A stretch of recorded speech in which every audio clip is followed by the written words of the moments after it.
Good morning, beautiful children. So it is Wednesday. Today we are continuing to work with inferencing. So we're going to read about an important person in history, and we're going to make some inferences based off the text. So first, I want you guys to think, what is inferencing again? We talked about it Monday. It's Wednesday. We're talking about it again. We talked about it all throughout the school year. What is inferencing? So if you said anything along the lines of an inference being an educated guess where you use what you already know and evidence from the text to make an educated guess, you are correct. So today we're going to start by reading about Jung Huh. So this is our passage. We know whenever we have a passage, we always use the unreal strategy. The first step in that strategy is to underline the title of the text. And this text is titled Jung Huh. So that's how you pronounce it, Jung Huh. All right. So this tells me that it's going to be about somebody from China. I could tell by his name. And this is an important leader. It's probably a biography. Step 2, my paragraphs are already numbered for me. So now I'm going to go straight into the reading. So the year is 1405. The place is China, where the Yangtze River empties into the Pacific Ocean. Floating on the river is the mightiest fleet the world has ever seen.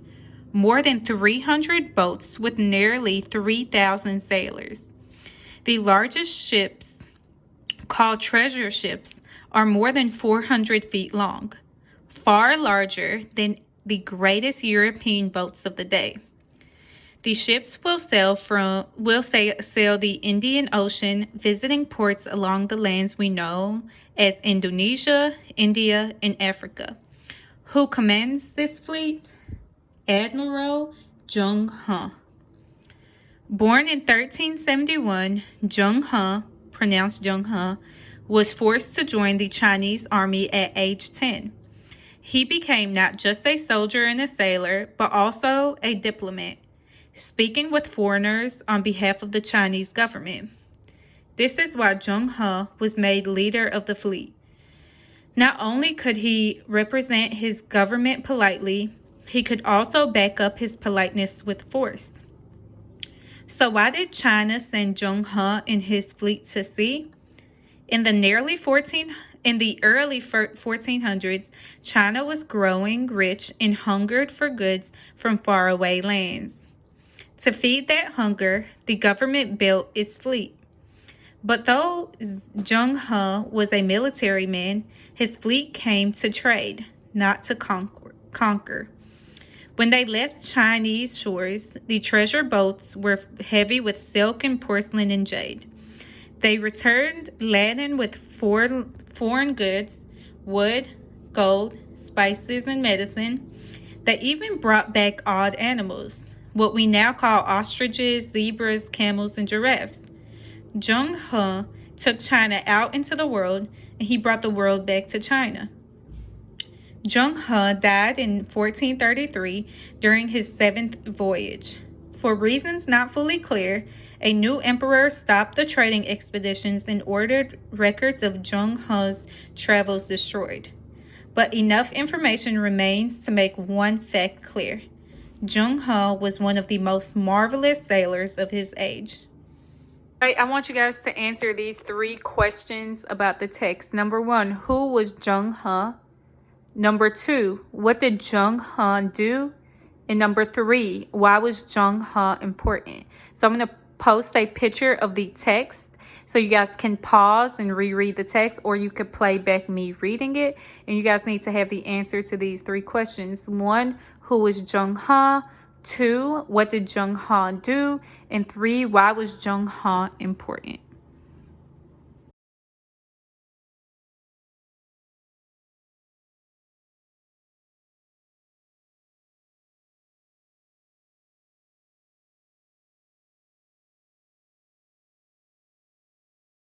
Question number 1, you should have got that Jung Huh was a Chinese admiral. an explorer in the early 1400s. So I underlined Chinese. So he was born in China. He was a soldier. He was a sailor. He was a diplomat. And we also know he was an explorer. Question number 2, what did Zheng Han do?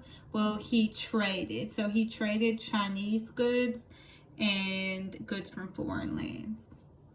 In question number 3, why was Zheng Han important?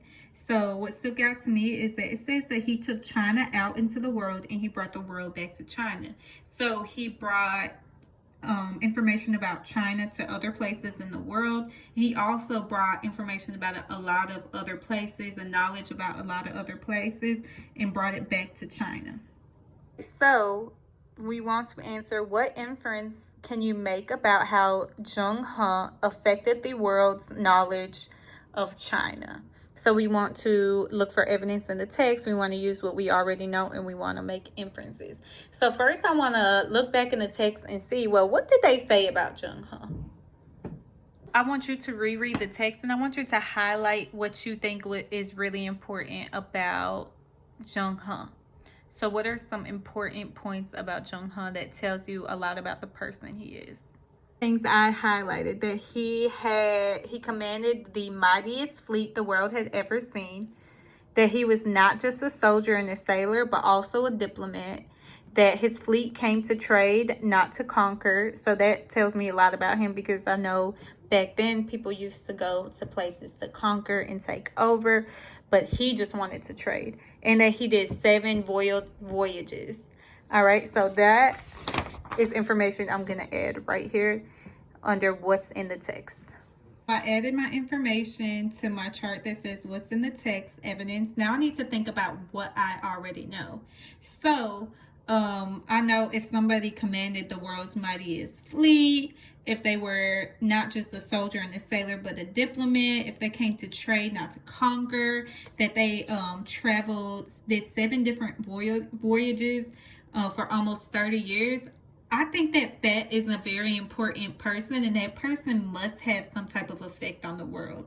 So I'm going to add that here. A person who does everything the text describes, they must have some type of effect on the world. Right, next thing I noticed is saying that he's a diplomat, and I know what a diplomat is. A diplomat is a person that goes and visits other places and talks with other people. So I'm going to put that under here as well. Last thing is saying that they came to trade, and I know that trade is an activity that leads to people learning about each other, because if I'm trading with somebody of a different culture, then I'm learning about what their culture does and things that they find important. So he's trading and learning about other people. So now, looking at this information, I'm going to make an inference. So I'm going to use the evidence from the text and my experience, and I'm going to make an inference. So evidence from the text, it's just telling me like Zheng Han was an important man. All right. And he traveled a lot. He learned a lot about different places and different people. And what I know is a person who learns a lot and brings a lot back, they must have some type of impact, right? So my inference is going to be that the world's knowledge of China probably increased because of Zheng He's travel. So if Zheng Han was not traveling, people wouldn't know as much about China. So that's my inference. And my inference is the world's knowledge of China probably increased because of Zheng He's travel. So you see that I used evidence and experience to make an educated guess. You know what time it is. It is what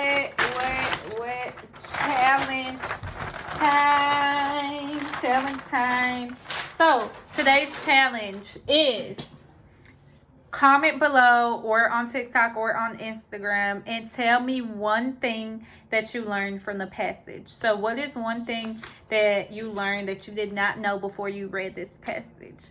Comment it below. Have a great rest of your day. I love y'all. I miss y'all so much. And I can't wait to see y'all again.